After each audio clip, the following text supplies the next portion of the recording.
దాంతోపాటు మరొక ముఖ్యమైనటువంటి అంశం, ఈరోజు పాపం చంద్రమోహన్ రెడ్డి అసెంబ్లీలో ఏదో పెట్టేగిపోయాడు పాపం.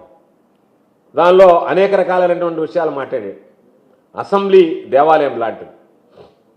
అసెంబ్లీ సాక్షిగా చంద్రమోహన్ రెడ్డి ఈరోజు మాట్లాడాడు. జగన్మోహన్ రెడ్డి గారి గురించి అనేక విషయాలు మాట్లాడాడు. ఇజలారి గురించి అన్ని విషయాలు మాట్లాడాడు. నేను చంద్రమోహన్ రెడ్డికి ఒకటే ఛాలెంజ్ చేస్తున్నా, నీది నీతి నిజాయితీతో కూడినటువంటి బ్రతుకే అయితే, నేను అనుకోవడంలే నువ్వు నీతి నిజాయితీతో కూడినటువంటి బ్రతుకుతున్నావు నేను అనుకోవడంలే.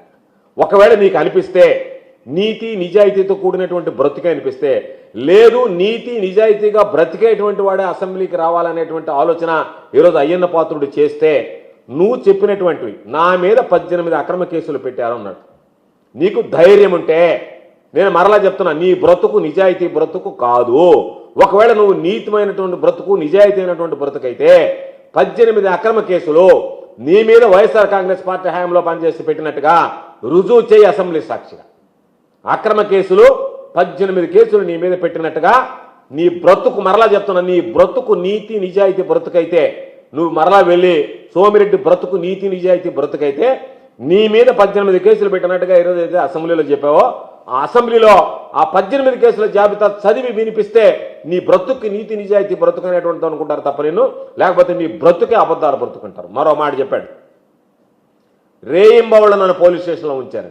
ఒక్క రాత్రి వైఎస్ఆర్ కాంగ్రెస్ పార్టీ ప్రభుత్వంలో ఒక్క రాత్రి నిన్ను తీసుకువెళ్ళి పోలీస్ స్టేషన్లో పెట్టినట్టుగా నువ్వు రుజువు చేస్తే, పోలీసులు నీ అబద్ధాల బ్రతుకు కాకుండా నిజాయితీ అనేటువంటి బ్రతుకైతే నీ మీద 18 కేసులు పెట్టినట్టు, రేయింబగళ్ళు నిన్ను పోలీస్ స్టేషన్లో పెట్టినట్టు ఒక్క ఆధారం రుజువు చేయి. రుజువు చేస్తే నువ్వు ఏమి చెప్తే అది చేయడానికి నేను సిద్ధంగా ఉన్నా. మా సవాళ్ళను నువ్వు స్వీకరించి ఏదో మామూలుగా అసెంబ్లీలో మైక్ ఇస్తే ఎగిరి ఎగిరి ఎగిరి ఎగిరి మాట్లాడడం కాదు. నీకు నీతి నిజాయితీ ఉంటే నేను చెప్పినటువంటి మాట నిలబడి అసెంబ్లీలో మరలా ఇంకో మాట చెప్పాడు, నా మీద కేసులు పెట్టారు, నా సొంత స్థలం పాపమంట అన్ని ఆస్తులు పోగొట్టుకున్నాడు రాజకీయాలు. దరిద్రుడా, నిన్నగాక మొన్న ఇక్కడ ఆఫీసు కొన్నావు, కూతురికి హైదరాబాద్లో లేఅవుట్ వాళ్ళ దగ్గర డబ్బులు తీసుకుని విల్లా కొనిచ్చావు, ఆస్తులు కూడబెట్టుకునేటువంటి నువ్వు రాజకీయాల్లో ఆస్తులు పోగొట్టుకున్నావా? 2 ఎకరాల 30 సెంట్లు అమ్ముకుంటే దాని మీద నాన్ బెయిలబుల్ కేసు పెట్టి కూర్చోబెట్టారు. నేను ఇది చెప్తున్నా, నువ్వు నా మీద పోలీసులు కేసు నమోదు చేశారు 2 ఎకరాల 30 సెంట్లు. దాని విషయం కూడా చెప్తా. దాని విషయం ఏంది, ఏం జరిగింది? పాపం నువ్వు వెనక ఉన్నటువంటి బీడు పొలం, రోడ్డుకి వెనక పక్కన ఉన్నటువంటి స్థలం కొని అదే సర్వే నెంబర్లో రోడ్డు పక్కన ఉండేటువంటి ఖరీదైనటువంటి స్థలాన్ని అమ్మేసి 2 ఎకరాల 30 సెంట్లు. ఆ యజమాని ఎవరైతే ఉన్నారో 2 ఎకరాల 30 సెంట్లకు సంబంధించినటువంటి యజమాని సివిల్ కోర్టుకు వెళ్ళాడు, క్రిమినల్ పిటిషన్ వేశారు. అయ్యా, నాకు సంబంధించినటువంటి ఈ స్థలాన్ని దొంగతనంగా మంత్రిగా ఉండి సోమిరెడ్డి ఈయన అమ్ముకు తిన్నాడు అని చెప్పి, నువ్వు ఊళ్ళోడు సొత్తుకు పుట్టినటువంటి వాడివే కదా, ఊళ్ళోడి దగ్గర కొట్టుకు తినేవాడివే కదా, కాబట్టి నా దగ్గర ఈ స్థలాన్ని కొట్టేయడానికి ప్లాన్ చేసిన అది రిజిస్టర్ చేసి నువ్వు 2 ఎకరాల 30 సెంట్లు నీకు అనుకుంటే సబ్ డివిజన్ కాలేదని ముందు పక్క ఉన్నటువంటి స్థలాన్ని రిజిస్టర్ చేస్తే, అతను కోర్టుకు వెళితే కోర్టు డైరెక్షన్ ఇచ్చింది ఏమని, దీని మీద విచారణ జరిపి మీరు కేసు నమోదు చేసి విచారణ జరపండి అని. దాని మీద నీ మీద కేసు బుక్ అయింది. నీలాంటి అర్భకుడి మీద, పిచ్చుక మీద బ్రహ్మాస్త్రలాగా నీలాంటి వాడి మీద పోలీసు కేసులు పెట్టి నిన్ను ఏదో చేయాల్సినటువంటి అవసరం ఏమొచ్చింది? అసలు నిన్ను మనిషిగానే లెక్క చేయనటువంటి మేము నిన్ను మనిషిగానే గుర్తించినటువంటి నిన్ను 5 సంవత్సరాల్లో దీని మీద అంతా రేయింబొగుళ్ళు ఏ రోజు ఏ రాత్రి ఏ పొగులు నిన్ను పెట్టారు చెప్పు. ఏది నీ మీద ఉన్నటువంటి 18 కేసులు ఒకసారి చదివి వినిపించు. వైఎస్ఆర్ కాంగ్రెస్ పార్టీలు నీ మీద పెట్టినటువంటి కేసులు. అదేవిధంగా 2 ఎకరాల 30 సెంట్లకు సంబంధించి పోలీసులు కేసు పెట్టారా? నువ్వు అక్రమంగా వేరే వాళ్ళ పొలం అమ్మకు చూస్తే వాళ్ళు వెళ్ళి కోర్టుకు వెళ్ళి నీ మీద కేసు కట్టించారా? నీ మీద కేసు కట్టించాలనేటువంటి ఆలోచన వైఎస్ఆర్ కాంగ్రెస్ పార్టీలో ఎవరికి లేదు. నిన్ను ఆ విధంగా ఆ స్థాయిలో నేను ఊహించలేదు మేము. ఎక్కడో వెళ్ళిపోయావు, బెంగళూరు హైదరాబాద్లో ఉండేటువంటి వాడు, నువ్వు నెల్లూరులో లేనటువంటి వాడి మీద నీ మీద కేసులు పెట్టడం ఏంది? కాబట్టి ఆ 2 ఎకరాల 30 సెంట్ల మీద నా మీద కేసు పెట్టారంటే ఊళ్ళో స్థలం అమ్మ అనుకున్నావు కాబట్టి వాళ్ళు కోర్టుకు వెళ్ళి నీ మీద కేసు నమోదు చేయించారు, పోలీసులు కేసు నమోదు చేయాలి. కావాలంటే రేపు దానికి సంబంధించినటువంటి కాగితాలు నేను మరలా ఛాలెంజ్ విసురుతున్నా. 2 ఎకరాల 30 సెంట్లకు సంబంధించి కోర్టుకు వెళ్తే కోర్టు కేసు పెట్టమనుందా, లేదు నేరుగా పోలీసులు కేసు పెట్టారా? పాపం ఆయన్ని 2 బస్సుల్లో హిజ్రాల పోయి రుస్తుమైన దగ్గర ఉంటే 2 పిల్లలు చాలు నేను పడను ఒకడానికి. 2 పిల్లలు అంతే దిక్కులేదు, లేని కూడా లేలేవు. 400-500 మంది రౌడీలు పోయారండి. హిజ్రాలు నీ మీదకి ఎందుకు వచ్చారో చెప్తే ఇండ్రిని దాకా చచ్చిపోతావు నువ్వు బయట. హిజ్రాలు నీ మీదకి ఎందుకు దాడి చేశారనేటువంటి విషయం కానీ బయట వస్తే ఓ డబ్బా ఇంటిని దాకా చచ్చిపోతావు, బతకను కూడా బతకలేవు నువ్వు సమాజంలో, ఎందుకు చేసావు ఆ తప్పులన్నీ నేను. వాళ్ళేదో నీ మీద నువ్వు చేసినటువంటి తప్పులకు నీ దగ్గరికి వస్తే ఆడున్నాడు 11 దొరకడం లేదు ఎక్కడికి ఉన్నాడంట అని చెప్పి ఆయన మీద కంట ఇజ్రాయెల్ ఒక 200 మంది అంట, 2 బస్సులో 200 మంది రౌడీలు అంట. 400 మంది కావాలా? 400 మంది కాదు, 200 మంది ఉప్పును ఊతే ఎగిరిపోతావు. నువ్వు ఎక్కడ కనపడతావు కూడా పడవా తెలీదా? రుస్తమైనలా నేను కొట్టబడలేదా? 200 మంది గట్టిగా ఊస్తే ఆ గాలికి లేచి వెళ్ళిపోతావే నువ్వా? నిన్ను మళ్ళీ 200 మంది దాడి చేయడానికి వచ్చారంటే దీని మీద 400 మంది ఈ బలాఢ్యుడి మీద పెద్ద కట్అవుట్ అయిపోయా ఎంతలో ఫిగర్ నువ్వా? ఇద్దరు సార్లు ఒక్కడు హిజ్రాగాని గెట్టాడు వస్తే సంకలో పెట్టుకొని బరిగిస్తున్నా నేను. నీకెందుకు 200 మంది దేనికి? నీకా ఒక్కడొస్తే నేను సంకలో పెట్టుకొని బరిగిస్తాడా? 200 మంది కావాలి నీకా? వాడే వేస్ట్. వాడు కూడా మామూలుగా పసిబిడ్డలు పెట్టుకున్నట్టుగా పెట్టుకొని సంకలో పెట్టుకొని పరిగిస్తాడు. నీ క్యారెక్టరు నీ ఫిగరు ఈయనకు 400 మంది రౌడీ అంటే అసెంబ్లీలో నేను ఎంతలో బలాఢ్యుడిని అని చెప్పి ఆయన పాపం చంద్రబాబు నాయుడు దగ్గర కటింగ్లు ఇచ్చుకోవడానికి ఇది నీది ఒక బ్రతుకు, నువ్వు ఒక మనిషివా? వాడు నౌకర పక్కన జరివాడు అమ్మవాడు వీడి కోసం అంటారా 400 మంది రౌడీలు. ఏంద్రా వీడు మాట్లాడడం ఈ గలీజ్ మాటలు? ఆయనకు సంబంధించినటువంటి దాంట్లో 400 మంది హెజరాలు రౌడీలు వచ్చారంట. ఆయన సత్యాగ్రహ దీక్ష. దేనికి సత్యాగ్రహ దీక్ష అది కూడా చెప్పాలి. రుస్తుం మైన్లో పాపం అక్కడ ఉన్నటువంటి దేవుడు తోలకపోవడానికి నీ దగ్గరికి వచ్చాడు. దాంట్లో నువ్వు వాటా అడిగావు. వాడు నీకు వాటా ఇవ్వలేదని వాడేదో అక్కడ ఉన్నటువంటి లూజు తోలుకుంటున్నాడని ఆ రోజు అధికారులు అందరూ వెళ్ళి నీవేదో కంప్లైంట్ ఇస్తే రిపోర్ట్ కూడా రాశారు. ఇక్కడ కొంత మంది ఎవడన్నా ఇక్కడ ఉన్నటువంటి తోలుకుపోతున్నారని చెప్తే వాళ్ళ దగ్గర బేరపడి నీది ఒక బ్రతుక క్వాడ్జికింత నాకు టన్నుకింత ఏంటి అని చెప్తే వాడు ఈ లేదని సత్యాగ్రహ దీక్ష చేపట్టినటువంటి వాడు. అసలు దానికి మైనింగ్ పర్మిషన్ లేదు, ఏమీ లేదు. ఆ రోజు పోలీసు వెళ్ళింది, వెంటనే దాన్ని ఎవడో అక్కడ ఉన్నటువంటి వాళ్ళు తవరలించుతా పోతే దాన్ని ఆపేశారు. తవ్వినటువంటి ఆ రోజు మైనింగ్ కూడా జరగలేదు. ఆయన అంటే డంపర్లు అని ఏ ఫోటోలు చూపించు, నువ్వు తీసినటువంటి డంపర్లు, నువ్వు తీసినటువంటి ఏదో చెప్పావు 18, 16 అని చెప్పి ఏడకు పోయినా కూడా ఒక కెమెరా ఎత్తుకొని పోతా ఉండవు కదా. నీకన్నా ముందు బటన్ కెమెరా ఒకటి పెట్టుకొని పోతున్నావు కదా భయానికి, ఏదో చూపిస్తే సరిపోద్ది. కాబట్టి నువ్వు ఏదన్నా ఉంటే వాళ్ళకి సంబంధించినటువంటి దాంట్లో విచారణ అంట ఇంకొకటి సొంత చిన్నాయన్ని చంపారు అని చెప్పి మాట్లాడేవారు. దరిద్రుడా, నిష్ఠ దరిద్రుడా, కుటుంబ సభ్యులు ఆత్మహత్యకి కారకుడు అనేటువంటి నీచెప్పుడు. కుటుంబ సభ్యుల ఆత్మహత్యలకు కారణమైనటువంటి వాడు అంతకన్నా ఎక్కువ మాట్లాడకూడదు. అంతకన్నా మాట్లాడితే అసహ్యంగా ఉంటుంది. నువ్వు మంత్రిగా ఉన్నప్పుడు ఏ విధంగా పాపం ఆత్మహత్య చేసుకున్నటువంటి వాళ్ళు రాసినటువంటి లేఖలను మాయం చేసావు దరిద్రుడా.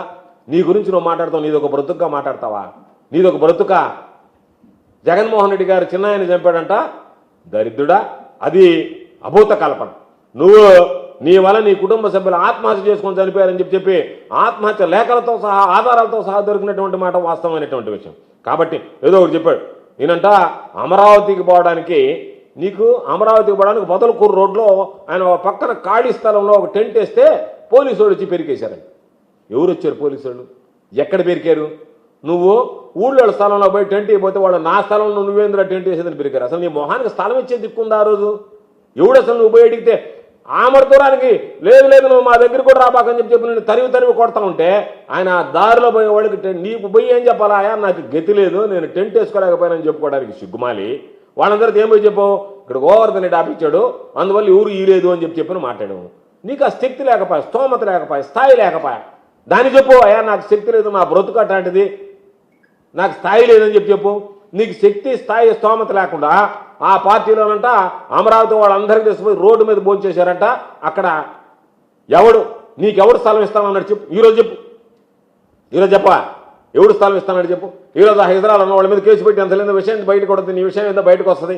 నువ్వేందో చెప్పావు కదా 400 మంది హైదరాబాద్ రౌడీల మీద హైదరాబాద్ మీద కేసు పెట్టి నీ బ్రతుకు బయటకు వస్తుంది. రెడీగా ఇంటిని తప్ప కొన్ని కేసు పెట్టు. ఎందుకంటే నువ్వు తట్టుకోలేవు. నాకు తెలిసి నీకు ఎంత నీచమైనటువంటి బ్రతుకైనా ఆ విషయం బయటకు వస్తే నువ్వు తట్టుకోలేవు. కాబట్టి మరలా అంటే ఈయన పెద్ద పోరాటం చేసినట్టుగా అమరావతి కోసం, అమరావతికి ఈయన పాత్ర పెద్దది ఉన్నట్టుగా నిన్ను చూడంగానే నీకు ఇక్కడ స్థలం ఇచ్చేవాళ్ళే లేకుండా వెళ్ళిపోతుంది. నీ మొహం చూస్తేనే కారకుండా వచ్చా. అదేమిటో చెప్పాడు మాగుంట శ్రీనివాసరెడ్డి సంతకాలు. ఎవడన్నా నీకు ఎంపీ గారు చెప్పాడా ఆయన సంతకాలు ఫోర్జరీ చేశారని? నీకేమైనా బుద్ధి ఉందా? మతి భ్రమించిందా? ఆ కేసు ఎవరి హయాంలో కట్టారు? మా హయాంలో. మేము ఎమ్మెల్యేగా ఉన్నప్పుడు అధికార పార్టీలో వైఎస్ఆర్ కాంగ్రెస్ పార్టీ ప్రభుత్వం ఉన్నప్పుడు ఎవడైతే నీ పక్కన ఈరోజు చేరి అక్రమంగా గ్రావెల్ తరలిస్తున్నాడు అక్రమ దొంగలు, ఎవడైతే మన ఎలక్షన్లో నీకు డబ్బులు ఖర్చు పెట్టాడో వాడు రేపీలతో వదిలిపెట్టాం. నువ్వు అన్నట్టుగా ఏవి వదిలిపెట్టాం. ఇవి పూర్తిగా జరిగితే ఎవడు మిగలడు నీతో సహా. గుర్తుపెట్టుకో. నువ్వు కూడా జైలుకి పోవాల్సినటువంటి పరిస్థితులు ఏర్పడతాయి. నువ్వేదో ఈరోజు అనుకుంటున్నావు ఈ కేసులన్నీ మా మీదకి ఏదో పంపించాలని చెప్పి వాస్తవాలు బయటపడితే, వాస్తవమైనటువంటి ఎంక్వైరీ జరిగితే నేను ఈ ప్రభుత్వానికి ఛాలెంజ్ చేస్తున్నా. ఈరోజు చంద్రమోహన్ రెడ్డి చెప్పినటువంటి దాని మీద సిబిఐకి విచారణ చేయించండి, వాస్తవాలు వెలుగు చూస్తాయి. ఏ ప్రభుత్వంలో ఈ కేసు పెట్టారు, ఏ ప్రభుత్వంలో ఈ కేసు నమోదైంది, మొన్న ఏదో కొన్ని పత్రికలు రాసే సిట్ వేశారు, వాళ్ళ కూడి మెడకేనని నీ మెడకి ఇదే ఉరి మిగిల్చుకుంటారు తప్ప మేము ఎప్పుడు నీలాగా అవినీతికి ఆమడ దూరంలో ఉండేటువంటి వాళ్ళం, నీలాగా గ్రావెల్ దగ్గర నుంచి ఇసుక దగ్గర నుంచి రకరకాలైనటువంటి అమ్ముకు తినేటువంటి వాళ్ళం కాదు. నువ్వు బ్రతుకే దొంగ బ్రతుకు, నీ బ్రతుకే అవినీతి బ్రతుకు సోమిరెడ్డిది. మరలా ఆయన పెద్ద పదస్తులాగా ఈరోజు ఏదేదో చెప్తున్నాడు. కాబట్టి ఆ కేసు ఎవరి హ్యాండ్లో రిజిస్టర్ అయింది? ఒకవేళ మా పాత్ర ఉండింటే మా హ్యాండ్లో అసలు కేసు రిజిస్టర్ అవుద్దా? కేసు రిజిస్టర్ చేయించగలవా? ఇప్పుడు నీ మీద ఉండేటువంటి దొంగతనాలకి ఈరోజు కేసు రిజిస్టర్ చేయించాలంటే ఎస్పీ గారు దిగి వచ్చినా సరే ఆయన మామూలుగా కేసు రిజిస్టర్ చేస్తున్నాడా? మొన్న పాప మైనింగ్ ఆఫీసరు నేరుగా మాట్లాడాడు, ఆ మైనింగ్ ఆఫీసర్ నువ్వు దుర్భాషలాడావు. ఆ మైనింగ్ ఆఫీసర్ ఏమండి, నేను మొన్న వీడియో కూడా చూపించా పాత్రికేయులకి, ఇల్లీగల్ చేస్తే సహించేది లేదండి, సోమిరెడ్డి నాతో మాట్లాడేది ఏందని నాకేం తెలుసండి, సోమిరెడ్డి లైన్లో ఉండాడని చెప్పి మాట్లాడాడు. కాబట్టి అక్రమంగా దోచుకునేటువంటి వాడు నువ్వు, అక్రమంగా ఇసుకు దోపిడీ చేసేటువంటి వాడు నువ్వు, అక్రమంగా గ్రావెల్ దోచుకునేటువంటి వాడు నువ్వు, అక్రమంగా బూడిద దోచుకునేటువంటి వాడు నువ్వు. మళ్ళా చెప్పాడు సర్వేపల్లి గ్రామంలో 6 ఎకరాల భూములను 35 లక్షలు. నీకు ఛాలెంజ్ విసురుతారు, నీకు ఛాలెంజ్. అంటే అసెంబ్లీ సాక్షిగా వాగావు కాబట్టి 6 ఎకరాలు 35 లక్షలకి ఎవరు అమ్మారు, ఎవరి పాత్ర ఉందని వాళ్ళు అప్పటికే ఛాలెంజ్ చేశారు నీ బ్రతుక్కి. స్థానికంగా ఉండేటువంటి నీవు నిగ్గు తెలుసు అని చెప్తే నువ్వెంతసేపటి కుక్క వాగినట్టు వాగడం తప్ప, కుక్క మురిగినట్టు మొరగడం తప్ప దానికి సంబంధించినటువంటి వాస్తవాలు వెలికి తీయమంటే వెలికి తీసేటువంటి పరిస్థితులు లేవు. వాస్తవాలు చెప్పలేకుండా మరలా ఈరోజు చెప్తున్న ప్రభుత్వం నీ చేతుల్లో ఉంది. మర్చిపోయామేమో, ఎందుకంటే ఓడిపోయి 4 సార్లు ఓడిపోయి గెలిచినాడు కాబట్టి నేను ఇంకా ఓడిపోయినాను, ప్రభుత్వం నాది కాదనే ఆ స్పృహలో ఉన్నటువంటి ప్రభుత్వం నీది. మీ ప్రభుత్వం దౌర్భాగ్యమైనటువంటి ప్రభుత్వం, కూటమి ప్రభుత్వం. కాబట్టి ఇప్పుడు ఎవరి మీద కేసు పెట్టాలంటే వాళ్ళ మీద అవకాశం ఉండేటువంటి ప్రభుత్వం. వాళ్ళ హయాంలో నువ్వు విచారణ జరిపిస్తే ఈ 6 ఎకరాలకు సంబంధించి ఏదన్నా జరిగిందేమో తెలుస్తుంది. ఎందుకంటే మరి కథలన్నీ చాలా ఉన్నాయి. డొంకపోరం బోగల దగ్గర నుంచి, ప్రభుత్వ భూముల దగ్గర నుంచి, లేఅవుట్ల దగ్గర డబ్బులు తీసుకుని వాళ్ళు ప్లాట్లు వేసుకుని అమ్ముకునేటువంటి దగ్గర నుంచి చాలా విషయాలు ఉన్నాయి. ఎందుకంటే పొదలకూరులో ఒక కేసు బుక్ అయింది. ఆ కేసు పాపం విచారణ జరగడంలే. దాంట్లో అసలైనటువంటి ఫోర్జరీ ముద్దాయి ఉన్నాడు, తమ కుమారుడు. బయటకు వస్తుంది అది విషయం. ఆర్డీఓ సంతకాన్ని ఫోర్జరీ చేసి ఉన్నారు, దాని మీద కేసు నమోదైంది. పొదలకూరు పోలీస్ స్టేషన్లో కేసు నమోదైనటువంటి కేసుని తొక్కిపెట్టి ఉన్నారు. రేపు దాన్ని రెఫర్ చేయొచ్చు, మరలా రీఓపెన్ అవుతుంది. ఎందుకంటే ఒక ఆర్డీఓ సంతకం, ఎందుకంటే నుడా సంబంధించినటువంటి వ్యక్తి ఫోర్జరీ సంతకాలతో ప్లాన్లు తయారు చేశారు లేఅవుట్లో అన్నావు. ఆ రోజు ఏం చెప్పావు? లేఅవుట్లకు సంబంధించినటువంటి బినామీలందరూ గోవర్ధన్ రెడ్డి మనుషులు అని మాట్లాడావు. అది నోరు కాదులే, దాన్ని నోరు కింద కూడా నేను లెక్కేసుకోను. అది డ్రైనేజ్ కాలువ కన్నా గబ్బు కుట్టేటువంటిది నీ నోరు. కాబట్టి నీ నోటి కన్నా నెల్లూరు మున్సిపల్ కార్పొరేషన్ డ్రైనేజే మేలు, అది కొంచెం గబ్బు తక్కువ ఉంటుంది, దాని పక్కన నిలబడచ్చు. కానీ నీకు ఆమడ దూరంలో ఉన్న నీ నోటి కంపు ఈ జిల్లా భరించలేక సస్తా ఉండరు. అటువంటి ఆ నోటితో కూసావు ఏమని, వీళ్ళందరూ గోవర్ధన్ రెడ్డి బినామీలు అని చెప్పి నేను మర్రా నీకు ఛాలెంజ్ విసురుతున్నా. నా బినామీలు కదా, వాళ్ళు నువ్వు ఎందుకు వదిలిపెట్టావంటే కుక్కున్నట్టు మాట్లాడకుండా వాళ్ళు డబ్బులు ఇస్తే నీ కూతురు పేరుతో హైదరాబాద్లో విల్లా కొనుక్కున్నావు కాబట్టి నువ్వు ఆ భాగవతం అంతా బయటకు వస్తుందని చెప్పి ఇప్పుడు ఎంతసేపటికి దాన్ని వదిలేసావు. కాబట్టి ఇవన్నీ కూడా రికార్డ్, వదిలిపెట్టేటువంటి పరిస్థితి ఉండదు. నీది ఒక బ్రతుగ్గా నువ్వు ఒక మనిషిగా మాట్లాడుతున్నావు. ఒక క్వాడ్జిమైన కొన్నావు సైదాపురంలో, సిలికామైన ఒకటి కొన్నావు చిలకూరులో.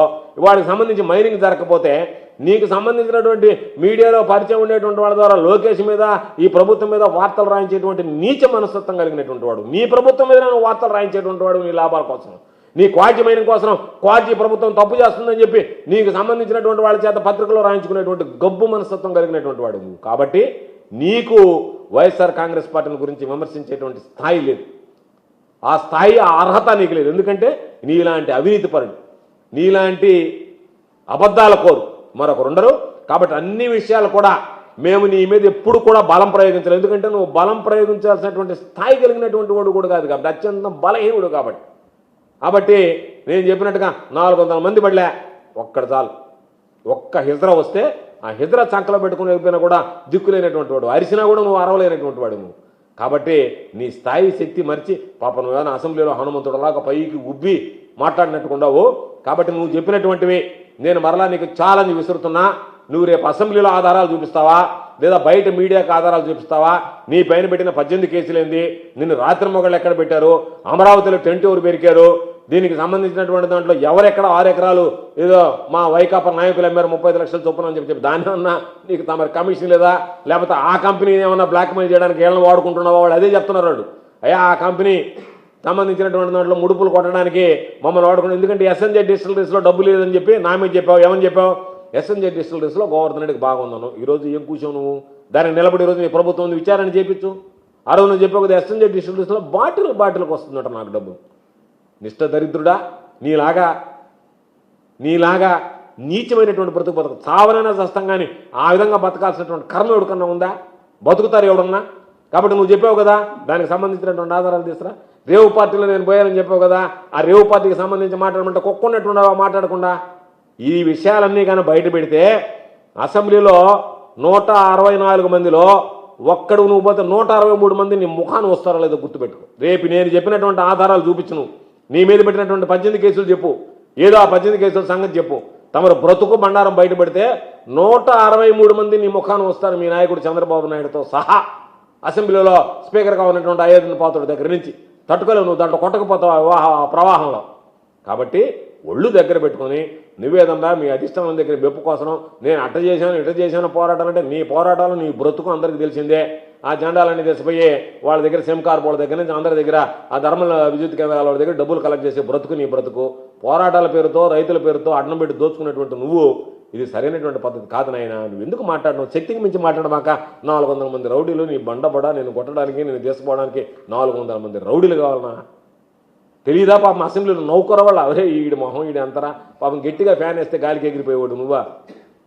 నీకు సీట్ బెల్ట్ వేసి ఫ్యాన్ వేయాలే, గట్టిగా ఫ్యాన్ వేసినా కూడా కష్టం నేను తట్టుకోవడం. అటువంటి వాడు నువ్వేదో నేను 400 మంది రౌడీలు వచ్చానంట, అబ్బా ఎంత బలాఢ్యుడు, ఈయనకి ఎంత శక్తి స్తోమతుందని అనుకోలేదని చెప్పి వాళ్ళు మాట్లాడడం తప్ప. కాబట్టి ఇవన్నీ ఆపెట్టు. ఇప్పటికైనా నువ్వు కళ్ళు తెరువు. నువ్వు ఏ విధంగా దోచుకుంటున్నావో నీకు సంబంధించినటువంటి వ్యక్తులు అదే విధంగా విధ్వంస పాలనకు శ్రీకారం చుట్టారు. ఈరోజు ఉపాధ్యాయుల మీద విద్యార్థుల మీద దాడి చేయడం అనేటువంటిది హేయమైనటువంటి చర్య. కనీసం సోమిరెడ్డి నోటికి భయపడకుండా, సోమిరెడ్డి అరుపులకు యాపాలకి భయపడకుండా ఆ అరుపులు కేకలో పక్కన పెట్టి ఇప్పటికైనా అధికారులు చిత్తశుద్ధితో దీని మీద విచారణ జరిపి బాధ్యులైనటువంటి వ్యక్తుల మీద మొక్కుబడిగా ఏదో కేసులు నమోదు చేయడం, వాళ్ళని అరెస్ట్ చేయకుండా పంపించేయడం, వాళ్ళు బెయిల్ తెచ్చుకోవడం కాకుండా మీ నిజాయితీని నిరూపించుకోవాలంటే జిల్లా ఎస్పీ గారు వాళ్ళని అరెస్ట్ చేసి నాన్ బెయిలబుల్ కేసులు పెట్టి మరొకసారి జిల్లాలో ఇటువంటి పరిస్థితి రాకుండా ఏ బిడ్డకి ఇటువంటి దురదృష్టకరమైనటువంటి అవకాశం పాపం దురదృష్టకరమైనటువంటి పరిస్థితులు కల్పించకుండా దౌర్భాగ్యమైనటువంటి పరిస్థితులు వాళ్ళకి అండగా నిలవాల్సినటువంటి అవసరం ఉంది. కాబట్టి జిల్లా కలెక్టర్ గారు ఎస్పీ గారు ఆ దిశగా ఆలోచన చేస్తారని చెప్పి నేను ఆశిస్తున్నా. ఖచ్చితంగా దీని మీద ఒకవేళ జిల్లా స్థాయిలో కనుక దీని మీద కనుక తీసుకోకపోతే వైఎస్ఆర్ కాంగ్రెస్ పార్టీ పక్షాన ఆ చదువుకున్నటువంటి చిన్న బిడ్డల పక్షాన నిలబడి పోరాటం చేస్తామని చెప్పి స్పష్టం చేస్తాం.